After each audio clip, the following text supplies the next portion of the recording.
A barista's warning on my coffee cup saved my life, but by the time I read it, a stranger was already waiting for me in my apartment. My name is Tessa Monroe. I'm 26 years old, and I work as a freelance graphic designer in Portland, Oregon. I live alone in a small one-bedroom apartment in the Pearl District, and up until 6 months ago, I thought I was safe. I thought I was careful.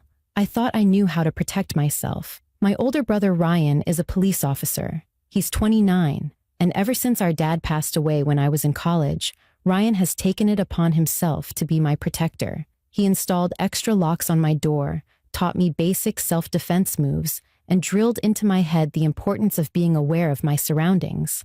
I always thought he was being a little overprotective, but I loved him for caring. Then there's Jordan Kim, the owner of my favorite coffee shop, Jade Street Coffee.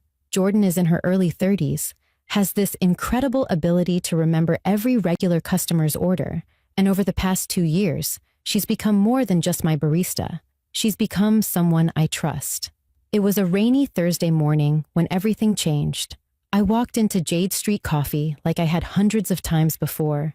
Jordan was behind the counter, and she had my usual order ready before I even reached the register: medium vanilla latte, extra foam. But when she handed me the cup, I noticed something written in black marker under my name. Not the usual smiley face or motivational quote. 5 words that made my heart stop. Don't go home. Call police. I stared at those words, my mind trying to process what I was reading. Was this a joke? Some kind of mistake? I looked up at Jordan, and she was already helping the next customer. But for just a second, our eyes met. What I saw in her face wasn't humor or confusion. It was fear. Real, urgent fear. Before I could say anything, before I could ask her what this meant, my phone buzzed in my pocket. I pulled it out and saw a text from an unknown number. My hands started shaking as I read it. Too late. I'm already inside. If you want to see how this story ends, hit that subscribe button right now and drop a comment telling me where you're watching from.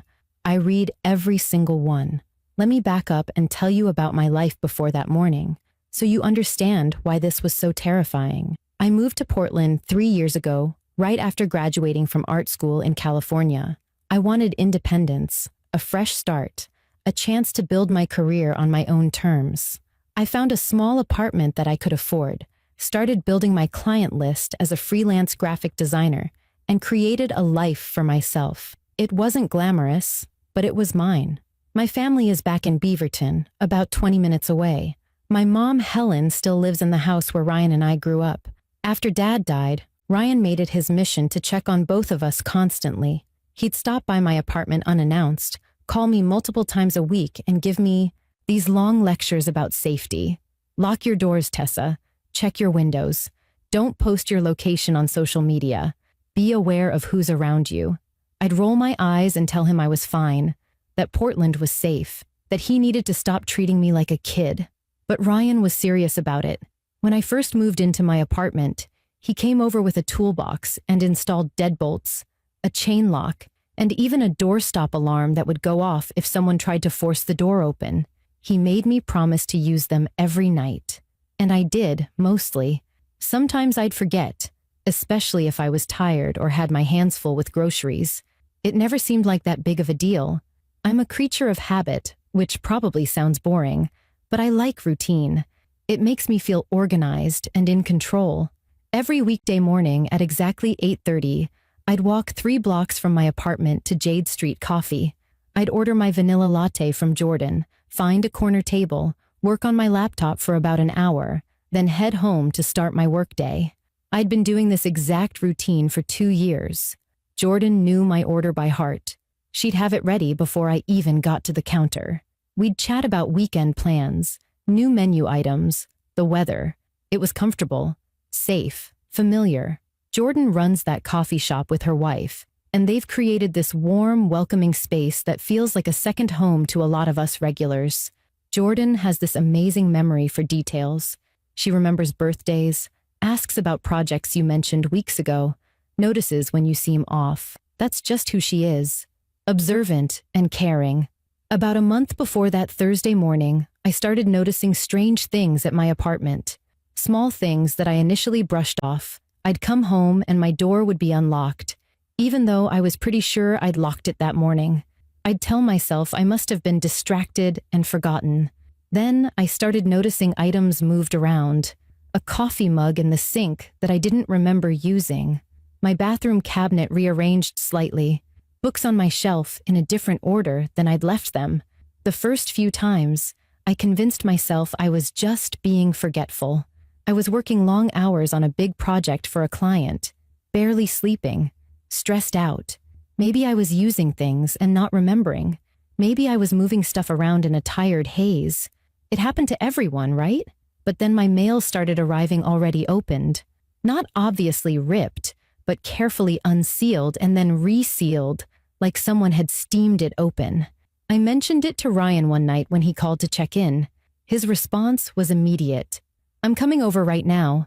Someone might have access to your apartment." I laughed it off. "Ryan, I'm just tired and forgetting things. You don't need to come over." But he insisted on doing a full security check the next day. He went through my entire apartment, checked the locks, looked for signs of forced entry, found nothing.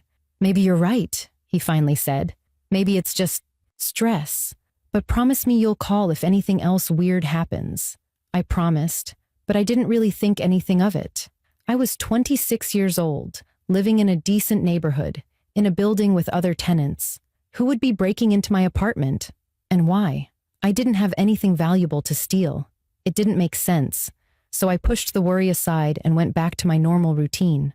That routine included my daily coffee shop visits. I loved that hour at Jade Street Coffee. It was my transition time between waking up and starting work. I'd sit with my latte, answer emails, sketch out ideas for client projects, and just enjoy being around other people. Working from home can be lonely, and that coffee shop made me feel connected to the world. I never paid much attention to the other customers. There was the usual mix of people, students with textbooks spread across tables, business people having meetings, freelancers like me working on laptops, people coming in for a quick order and leaving. It was always busy, always buzzing with conversation and the hiss of the espresso machine. Just a normal, everyday coffee shop.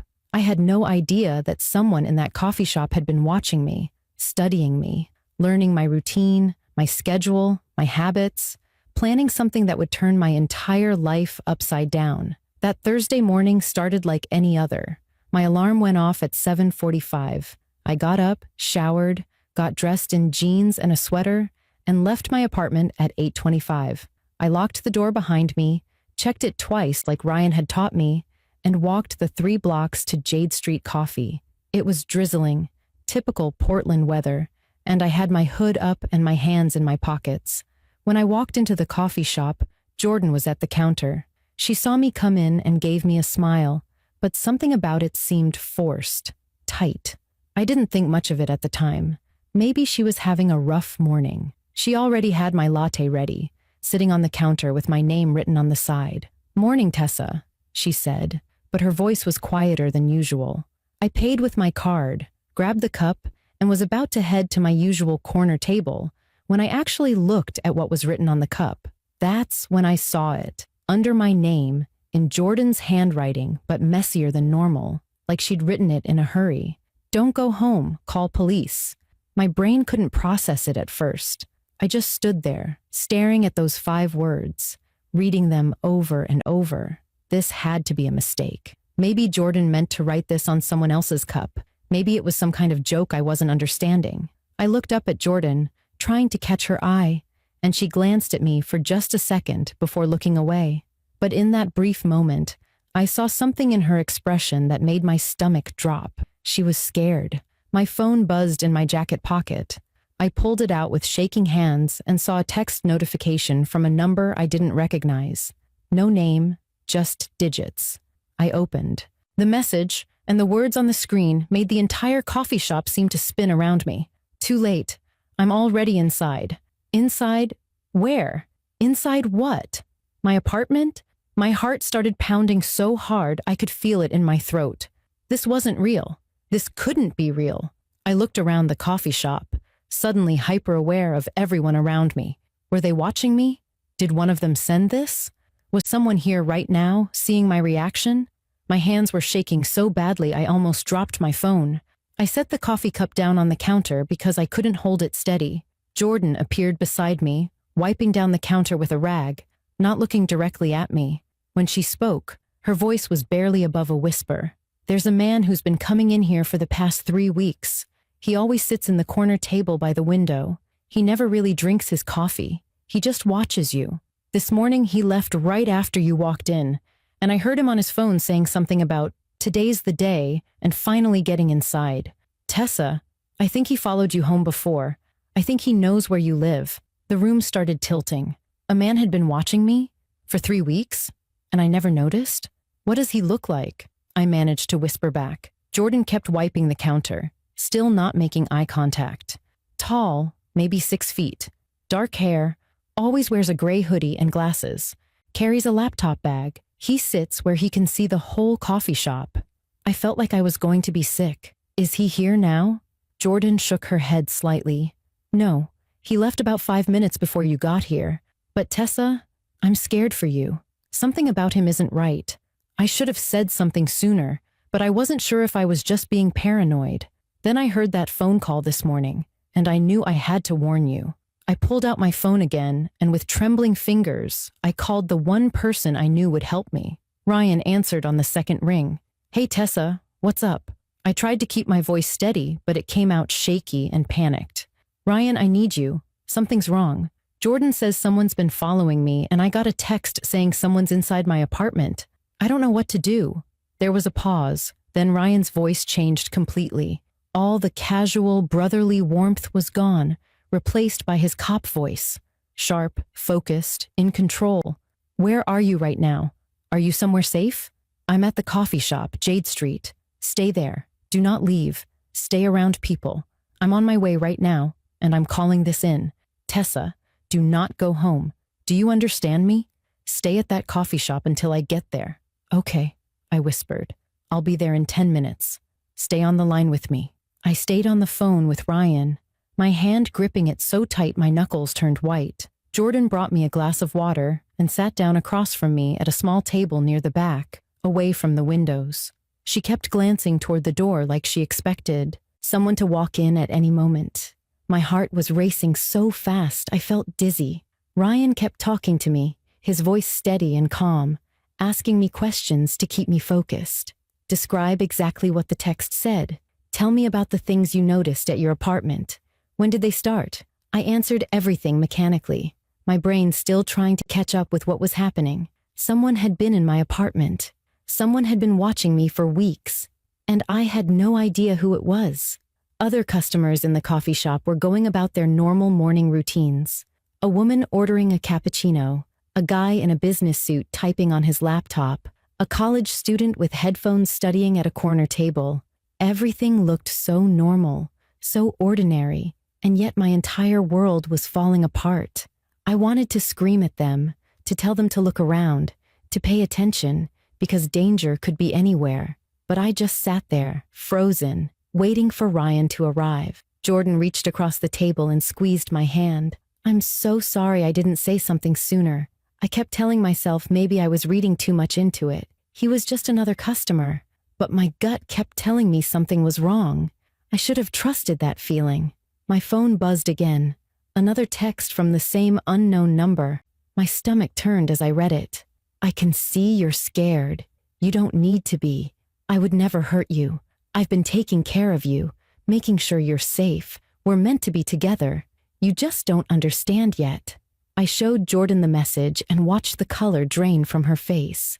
Tessa, this is serious. This is stalking. This person is obsessed with you. I couldn't breathe. The walls of the coffee shop felt like they were closing in. Who was doing this? Why me? What did they want? 7 minutes after I called him, Ryan burst through the coffee shop door in full uniform, his partner Officer Hayes right behind him. Ryan's eyes scanned the entire room in seconds, the way cops do, assessing threats, looking for anything out of place. When he spotted me, he crossed the room in 3 long strides. Show me your phone. I handed it over with shaking hands, and he read through the messages, his jaw getting tighter with each word. Officer Hayes was already on his radio, speaking in that clipped police code I didn't understand, calling for backup and requesting units to check my apartment. Ryan looked at Jordan. You said there's a man who's been watching her. Describe him. Jordan repeated everything she'd told me. The gray hoodie, the glasses, the laptop bag, the corner table by the window. He's not here now, but he was here every morning for the past 3 weeks. Same time, same spot. He'd buy 1 black coffee and make it last 2 hours, while he stared at Tessa. I thought maybe he was just socially awkward at first, but it became obvious he was tracking her movements.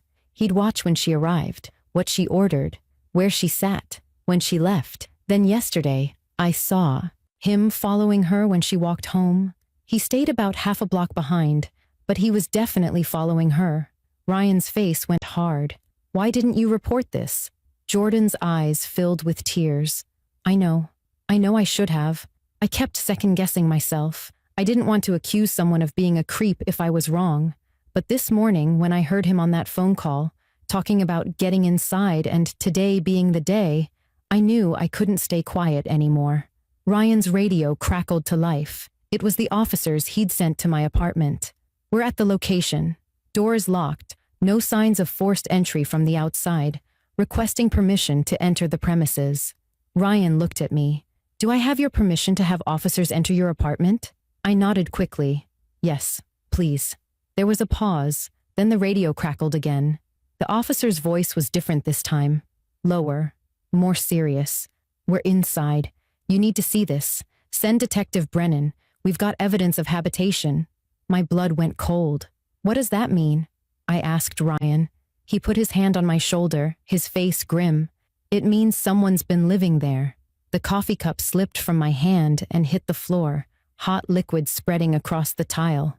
Someone had been living in my apartment, while I was sleeping, while I was working, while I thought I was alone and safe. Someone had been there, hiding, watching, waiting. Officer Hayes drove Ryan and me to my apartment building, but they wouldn't let me go inside. I sat in the back of the patrol car, watching police officers and detectives go in and out of my building, carrying evidence bags and taking photos. Ryan came back out after 20 minutes, and the look on his face told me it was worse than I'd imagined. He opened the car door and crouched down so he was at eye level with me. Tessa, I need you to prepare yourself. This is bad. Whoever this person is, they've been inside your apartment for at least a week, maybe longer. There's a sleeping bag hidden in your bedroom closet, food wrappers stuffed behind your couch, and they set up equipment in your spare room. I felt like I was going to throw up. What kind of equipment? Ryan's jaw clenched. Cameras. Multiple cameras hidden throughout your apartment, and a laptop with monitoring software. They've been watching you, Tessa, recording you. We found footage going back months. The world tilted sideways. Someone had cameras in my apartment. They'd been watching me sleep, shower, change clothes, live my life, and I had no idea. Every private moment I thought I had was being observed by a stranger.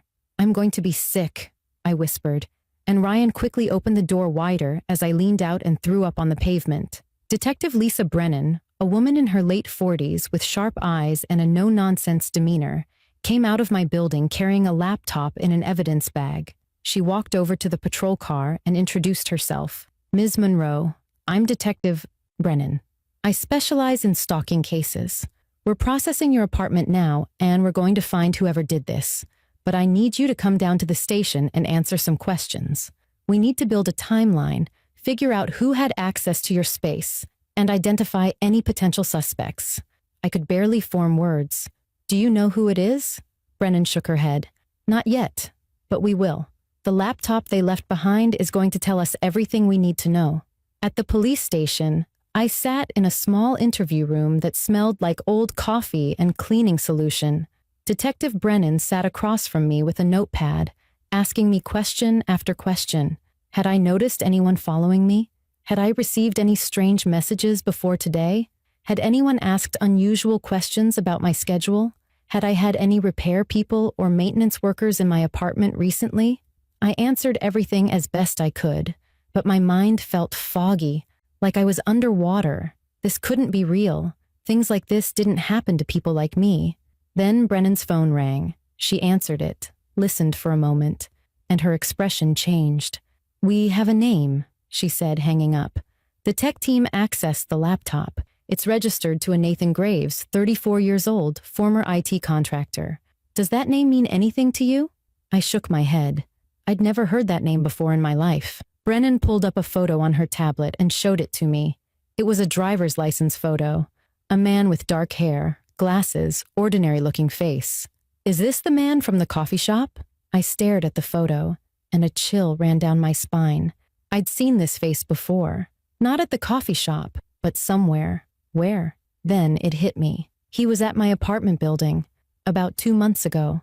I was coming home with groceries, and he was in the lobby. He said he was visiting a friend on the 3rd floor. He even held the door open for me. Brennan's eyes narrowed. He was casing your building, learning the layout, figuring out how to get access. She showed me more information on her screen.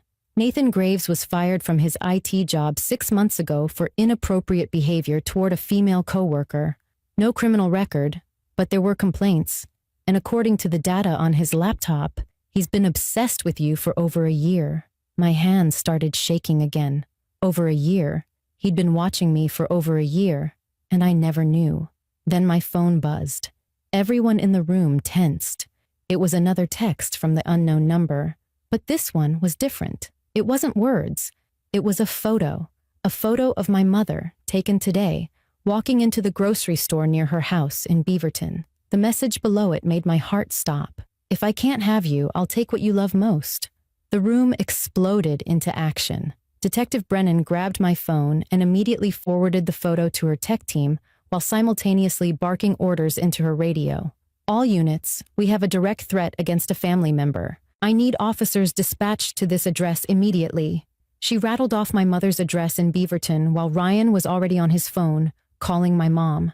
I sat there frozen, unable to move, unable to breathe, watching this nightmare spiral completely out of control. This man, this stranger who'd been living in my closet and watching me through hidden cameras, was now threatening my mother, the one person in the world who'd always made me feel safe. Ryan's call went to voicemail.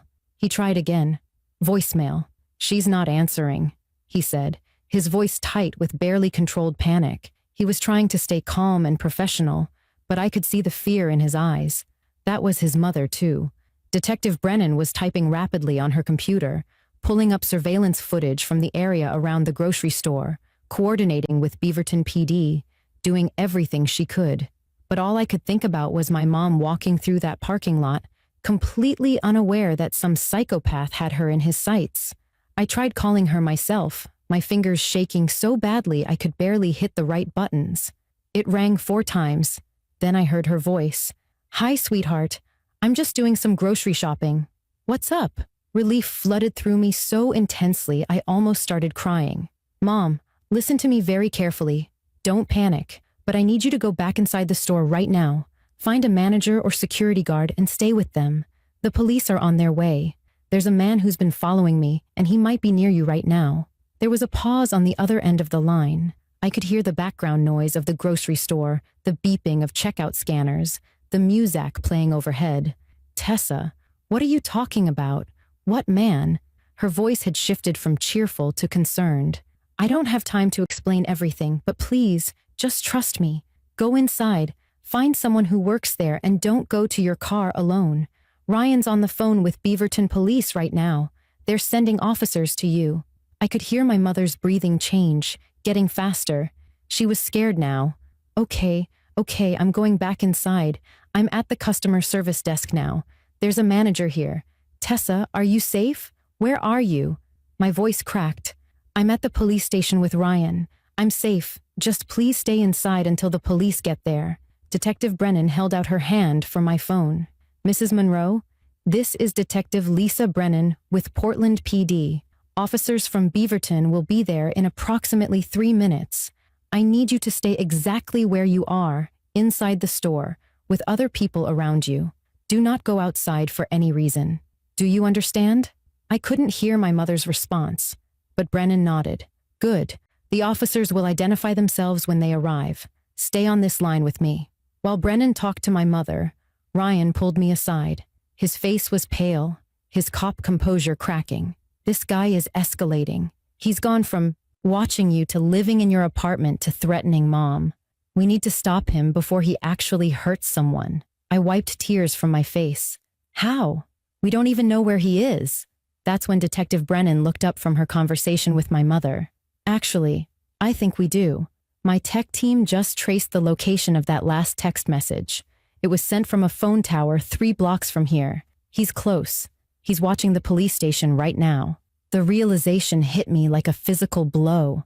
Nathan was outside, somewhere nearby, watching to see what I would do next. He knew I'd gotten the police involved. He knew his plan was falling apart. And now he was desperate, which made him even more dangerous. Detective Brennan ended the call with my mother. Officers are with her now. She's safe. They're taking her to the Beaverton precinct for her protection. Some of the crushing weight on my chest lifted, but only slightly. My mom was safe, but for how long? What would Nathan do next? Brennan sat down across from me, her expression serious, but not unkind. Tessa, I know this is terrifying, but I need you to be brave right now. This man wants contact with you. He's been sending these messages trying to provoke a response, trying to maintain some kind of connection. What if we give him what he wants, but on our terms? We use you to draw him out, in a controlled environment where we can arrest him. Ryan immediately stepped forward.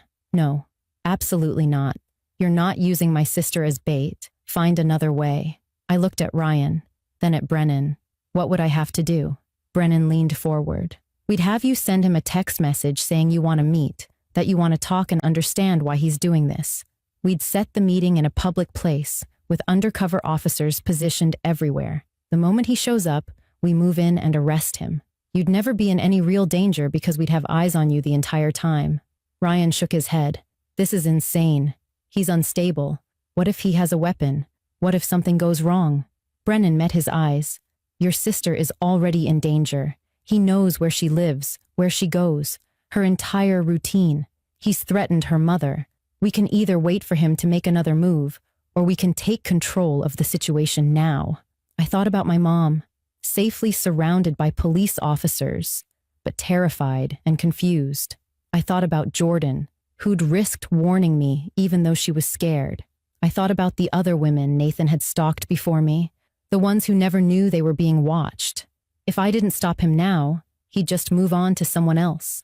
Some other woman would wake up one day to find cameras in her apartment and a stalker living in her closet. I couldn't let that happen. I'll do it, I said quietly. Ryan grabbed my arm. Tessa, no, this is too dangerous. I looked at my brother, this person who'd spent years trying to protect me, and I saw the fear in his eyes. But I also knew this was the right choice. Ryan, he's not going to stop. You know that. He's obsessed. If we don't end this now, he'll keep coming after me or mom or someone else. I have to do this. Detective Brennan pulled out her notepad. Okay, here's how this is going to work. We'll have you send him a message saying you understand now, that you want to meet and hear his side of things. We'll suggest a location, somewhere public with multiple exit points so we can position officers strategically. Waterfront Park is good. It's open, lots of visibility, lots of people around. We'll wire you with both audio and a tracker. You'll have a panic word that if you say it, we immediately move in. We'll also have plainclothes officers positioned as joggers, people on benches, tourists, all within 20 feet of you at all times. Ryan ran his hand through his hair, pacing. And what if he doesn't come? What if he knows it's a trap? Brennan shrugged. Then we've lost nothing and we keep looking for him. But I don't think he'll be able to resist. He's been trying to make contact with Tessa for weeks. If she's finally reaching out to him, offering to meet, he'll jump at the chance. Obsessed people like this, they convince themselves that if they can just explain, if they can just make the victim understand, then everything will work out the way they want. He'll come. A female officer came in with a small black device that looked like a button. This is the wire.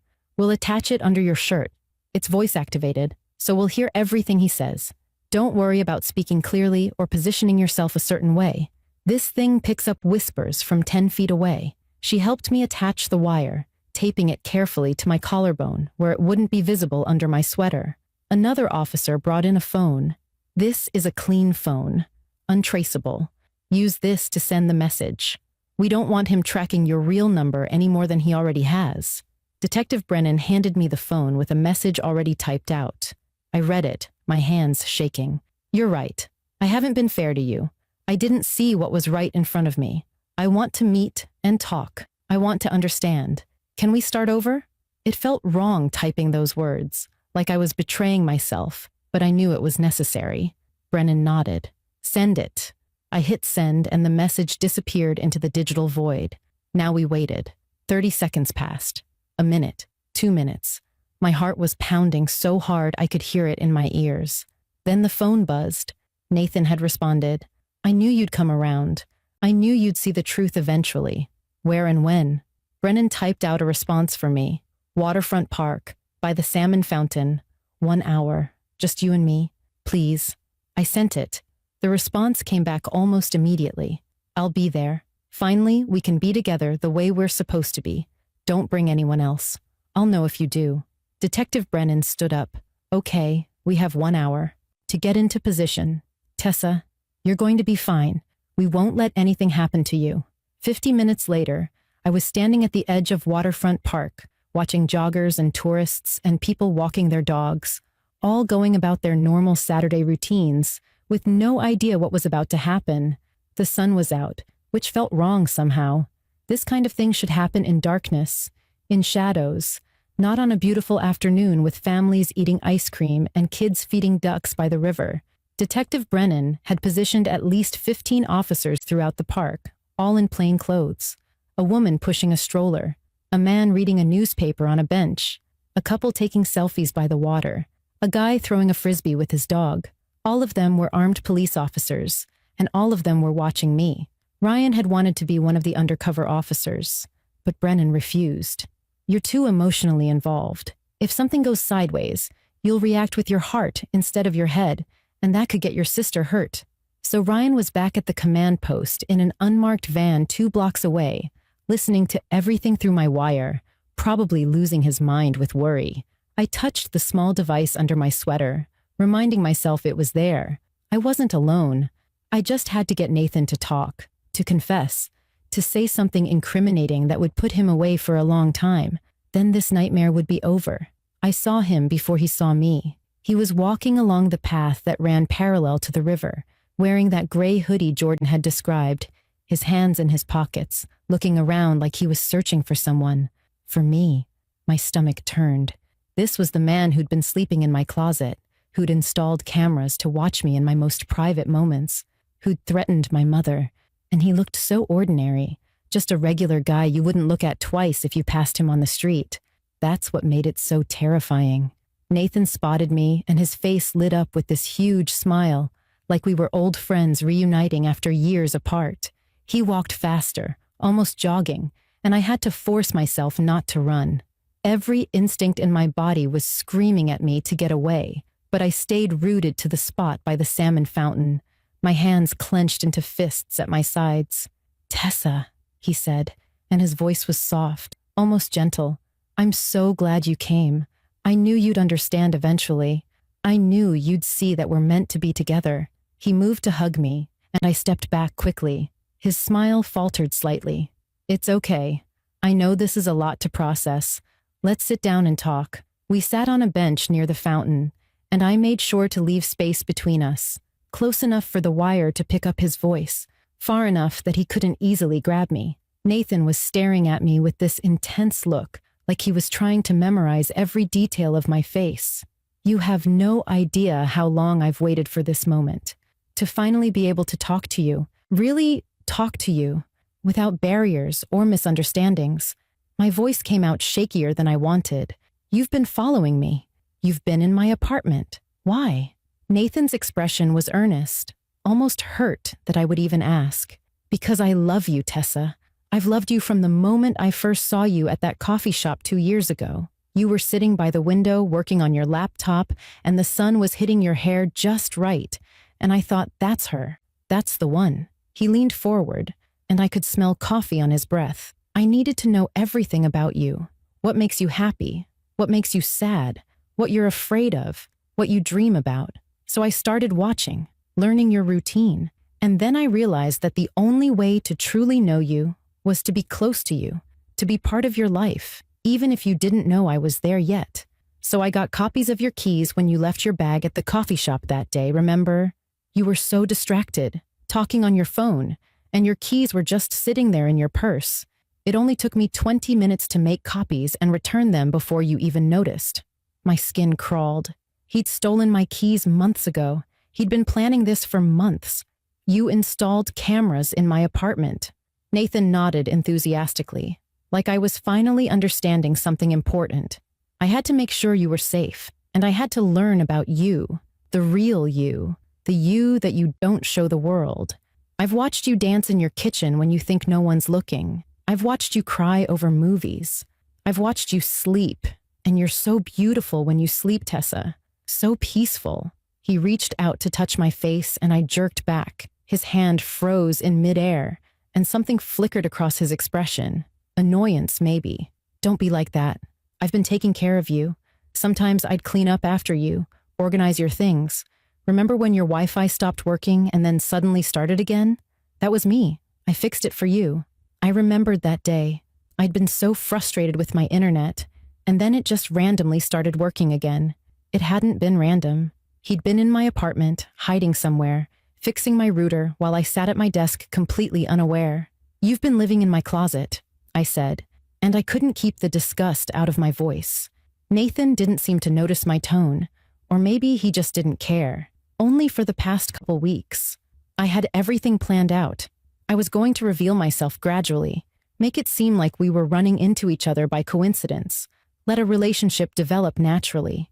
But then you called the police. You ruined everything. We could have been so happy, Tessa. I had it all mapped out.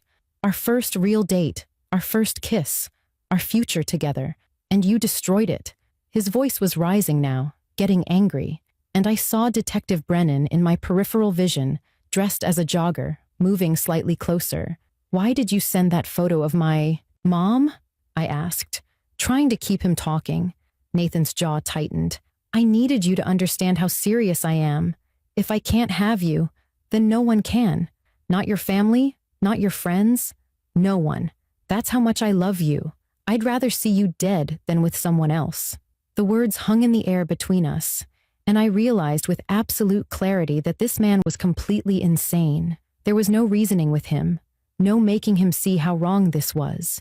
He'd convinced himself that stalking me and threatening my family was love. You said in your text that you wanted to start over, Nathan continued, his voice calmer now, back to that gentle tone that made my skin crawl. I'm willing to forgive you for calling the police. We can leave Portland, start fresh somewhere new where no one knows us. I have money saved. We can go anywhere you want, as long as we're together. He reached into his jacket pocket and I tensed, ready to shout the panic word. But what he pulled out wasn't a weapon. It was a small, velvet box. He opened it, showing me a diamond ring inside. I bought this 3 months ago. I've been carrying it around, waiting for the perfect moment. This isn't how I imagined proposing, but maybe it's even better, more honest, more real. He was trying to put the ring on my finger when I stood up abruptly. Nathan, you don't love me. You don't even know me. You've been watching some version of me that you created in your head, but that's not real. What you've done is stalking. It's illegal. It's terrifying. And it's not love. His face changed completely. The gentle expression vanished, replaced by something cold and hard. Don't say that. Don't you dare say that. I've spent 2 years of my life devoted to you. I've sacrificed everything. I lost my job because I couldn't stop thinking about you. I spent every dollar I had installing those cameras, following you, making sure you were safe. And this is how you thank me? He stood up, and I saw his hand go back to his jacket pocket. This time I didn't wait to see what he was reaching for. Coffee, I said loudly, the panic word. Immediately, officers materialized from everywhere. The woman with the stroller dropped it and pulled out her badge and gun. The man on the bench was suddenly running toward us. The couple taking selfies were police officers moving in from both sides. Police! Hands where I can see them! Get your hand out of your pocket slowly! Nathan's face went from anger to complete shock in a split second. He looked around at all the officers surrounding him, then back at me, and I saw the exact moment he realized I'd set him up. You brought them. After everything I've done for you, you brought the police. Hands out of your pocket, now! An officer shouted again. Nathan slowly pulled his hand out, and what he was holding made my breath catch. It was another small box, identical to the one with the ring. He opened it, and inside was a key on a silver keychain shaped like a heart. I had this made for you, a key to our new place. I already put a down payment on an apartment in Seattle. I was going to surprise you. This was supposed to be the beginning of our life together. The officers swarmed him then, pulling him to the ground, handcuffing him while he shouted, I love you, Tessa. Everything I did was because I love you. You'll understand someday. You'll see that we're meant to be together. Detective Brennan was suddenly beside me, her hand on my shoulder. You did great. It's over. He's done. I watched them drag Nathan away, still shouting about love and destiny and fate, and I felt nothing. No relief, no satisfaction, just this hollow emptiness where fear had been living for so long. Ryan appeared out of nowhere, pulling me into a tight hug. You're safe now. He can't hurt you anymore.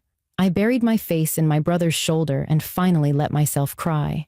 Nathan Graves was taken into custody that afternoon, and the evidence against him was so overwhelming that his lawyer advised him to take a plea deal. The laptop they found in my apartment contained thousands of photos of me, detailed notes about my daily routine, maps of places I frequented, and surveillance footage from the cameras he'd installed. There were also files on 3 other women he'd stalked before me, going back 5 years. None of them had ever known they were being watched. The district attorney charged him with stalking, burglary, unlawful surveillance, criminal threatening, and about a dozen other charges. In exchange for pleading guilty and avoiding a trial that would have dragged on for months, Nathan was sentenced to 12 years in prison with mandatory psychiatric evaluation and treatment. The judge also issued a permanent restraining order, meaning he could never contact me again once he was released. I attended the sentencing hearing 6 months later, sitting between Ryan and my mother in a courtroom that smelled like furniture polish and anxiety. Nathan was brought in wearing an orange jumpsuit and handcuffs, and when he saw me, he smiled. Actually smiled, like we were sharing some private joke. The judge asked if I wanted to make a victim impact statement, and I stood up on shaking legs. I'd written down what I wanted to say, but when I looked at Nathan sitting there with that smile on his face, I crumpled up the paper and spoke from my heart instead. You told me you loved me, but you don't know what love means. Love doesn't involve breaking into someone's home. Love doesn't involve hiding cameras in their bedroom and bathroom. Love doesn't involve threatening their family. What you did wasn't love. It was obsession and control and violation. You took away my sense of safety, my ability to feel secure in my own home, my peace of mind. You made me afraid to sleep, afraid to be alone, afraid to trust my own perceptions of reality. That's not love. That's abuse. Nathan stared at me the entire time I spoke, and when I finished, he asked the judge if he could respond. The judge said no, but Nathan spoke anyway before the bailiffs could stop him. You'll understand someday, Tessa. When you're older and you look back on this, you'll realize I was the only one who truly saw you, the only one who loved you enough to really know you. The judge banged her gavel and had him removed from the courtroom, but those words stayed with me for a long time.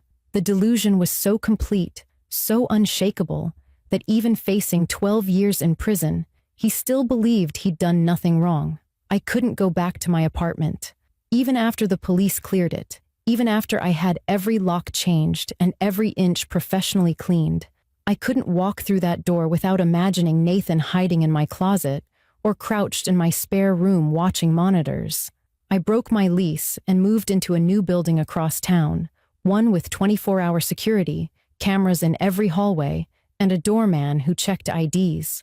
My new apartment was smaller and more expensive, but it had one thing my old place didn't.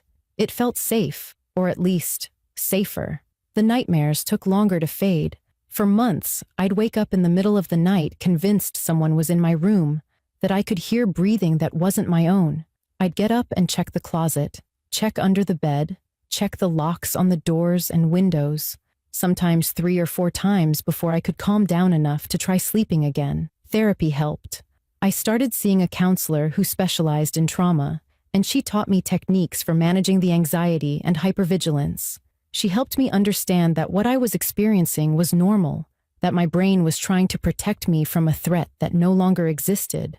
Slowly, over many months, the constant fear began to ease. I started sleeping through the night again. I stopped checking the locks quite so obsessively.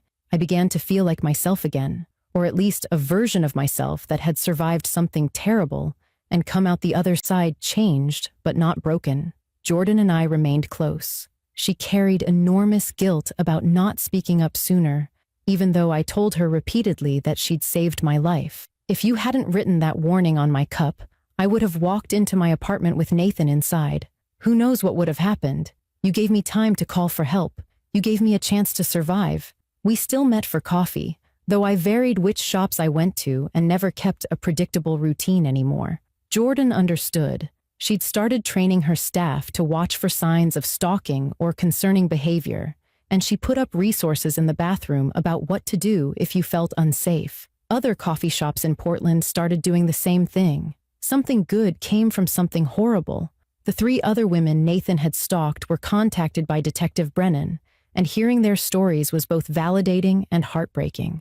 One woman, a nurse named Ashley, had moved to a different state because she'd felt like someone was watching her but could never prove it. Another woman, a teacher named Rachel, had found a camera hidden in her apartment years ago, but the police had never identified who placed it. Now they all had answers, and while those answers were disturbing, at least they knew they weren't crazy.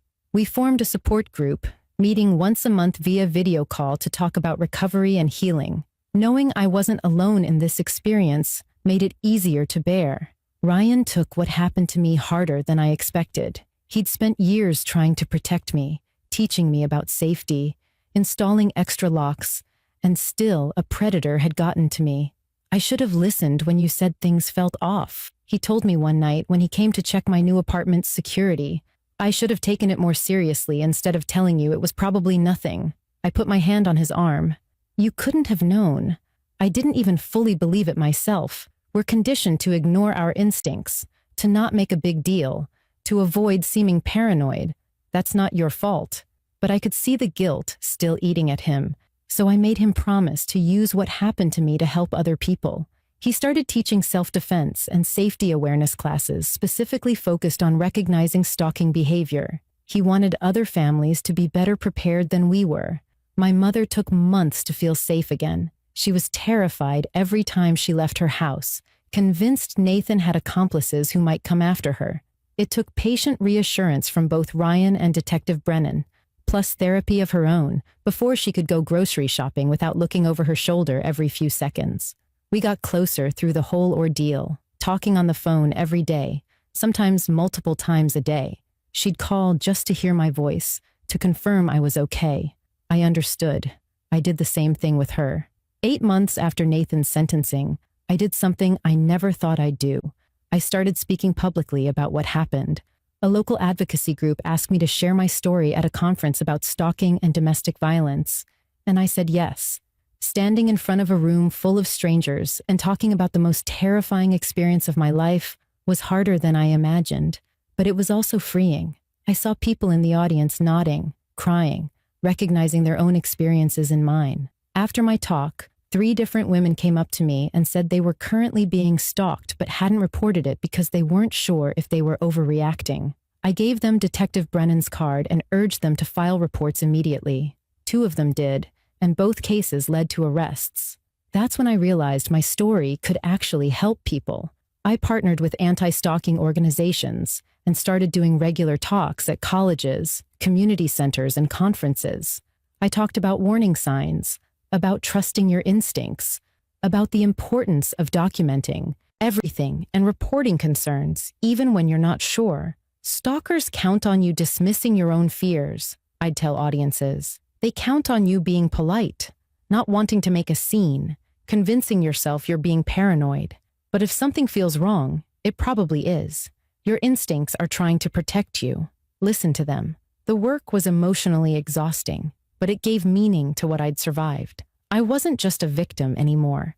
I was using my experience to potentially save others from the same nightmare. Jordan's simple act of writing a warning on my coffee cup became a symbol for the importance of speaking up when you see something wrong. I kept that cup, the one with, "Don't go home, call police," written on it in Jordan's handwriting. It sits on a shelf in my apartment, a reminder that sometimes the person who saves your life is someone you barely know, someone who had nothing to gain from helping, except the knowledge that they did the right thing. Jordan could have stayed silent. She could have told herself it wasn't her business, that she might be wrong, that getting involved could cause her problems. But she chose courage over comfort, and that choice saved my life. If you've made it this far in my story, I want to ask you to do something for me. Hit that subscribe button and leave a comment telling me where you're watching from. But more importantly, if any part of my story resonated with you, if you or someone you know is experiencing something similar, please reach out for help. Don't wait. Don't convince yourself you're overreacting. Trust your instincts. A year after everything happened, I was finally able to return to something close to a normal life. I still varied my routines and stayed aware of my surroundings, but the constant fear had faded to manageable caution. I'd started dating again, though I was much more careful about who I let into my life and how much information I shared online. I locked down my social media, never posted my location in real time, and was selective about who I accepted as friends or followers. Some people said I was being paranoid, but I didn't care. I knew what could happen when you weren't careful, and I wasn't going to take that risk again. The biggest lesson I learned through all of this is that evil doesn't always look like a monster. Sometimes it looks like an ordinary guy in a coffee shop. Sometimes it's someone who uses the word love to justify violation and control. Nathan convinced himself that stalking me, breaking into my home, installing cameras, and threatening my family was somehow romantic, somehow proof of devotion. But real love respects boundaries. Real love doesn't require surveillance or control. Real love doesn't involve fear. I also learned the importance of community and looking out for each other. Jordan saw something wrong and spoke up, even though it was uncomfortable and scary.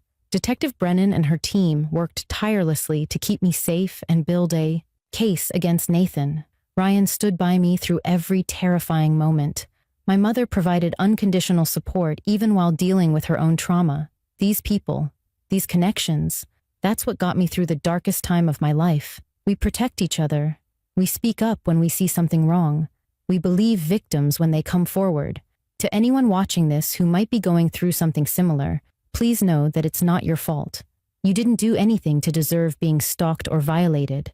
It doesn't matter what you wore, where you went, what you posted online, or how friendly you were to someone. Stalkers choose their victims and then justify their behavior with twisted logic. You are not responsible for someone else's obsession, and you deserve to feel safe in your own home, to live your life without fear, to exist without constantly looking over your shoulder. I'm Tessa Monroe, and I survived because a barista trusted her instincts, and I was smart enough to listen to her warning. A 5-word message on a coffee cup gave me the time I needed to call for help, to avoid walking into a nightmare. I keep that cup as a reminder that small acts of courage can have enormous impact, that speaking up even when you're scared can save a life. Trust your instincts. Watch out for each other. Speak up when something feels wrong. Document everything. Report concerns even when you're not completely sure. And never, ever ignore that voice in your head telling you something's off. That voice might just save your life like it saved mine.